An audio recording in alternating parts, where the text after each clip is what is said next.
The black man smiled at the woman, but the woman's husband was standing right beside her. He immediately picked up a stick and kicked him. However, the black man was still smiling and denying. He picked up the stick and hit the black man hard. But this made the black man angry too. He immediately pulled out a knife and continued threatening. The conflict escalated completely in this matter.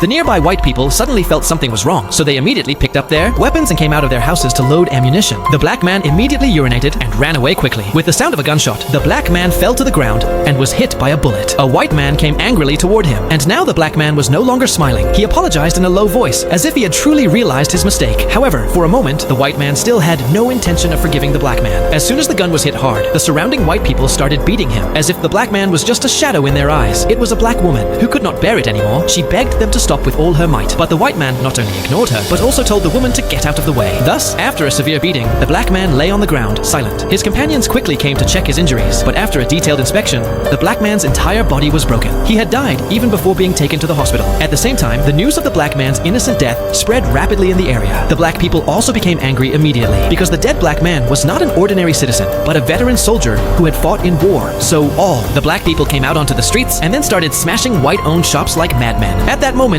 they chanted slogans for justice and raised voices against racism. But this kind of violent and brutal behavior, was it to seek justice or to unleash their wild emotions? Soon the police arrived at the scene. However, the mad black people were not afraid at all. They started shouting at the police and then fearlessly overturned the police car. Then they picked up a burning bottle and threw it. The sacred police station was also completely engulfed in flames. At this moment, the black people had left death and fear behind. The entire city was completely destroyed. Thus, after a whole night of beatings, the white people bought guns and started defending themselves. Police vehicles were also patrolling the streets. However, even then, the united black people were still fearless. They stood in long lines and shouted slogans for justice. They also chanted Black Power. Eventually, under the pressure of the black people, and due to public reaction from all sides, the government had to file a case only against the white family. But all the judges and jury members were white people, in the face of black people's testimony of life and death. And despite detailed witness accounts of the scene, the judge looked with hatred and did not care. Even the white lawyer put the entire blame on the earlier provocation by the black people. Thus, with the testimony of the white family and the judgment of the judge and jury, the court finally ruled that the white family's defense was justified. At the same time, the black people shouted in anger and cried helplessly. However, the result of the hearing had already been announced. In this era of white supremacy, what is justice for black people and we who stand in between? Do you think the black people were wrong? This film is based on true events. If you like it, you can watch the original film.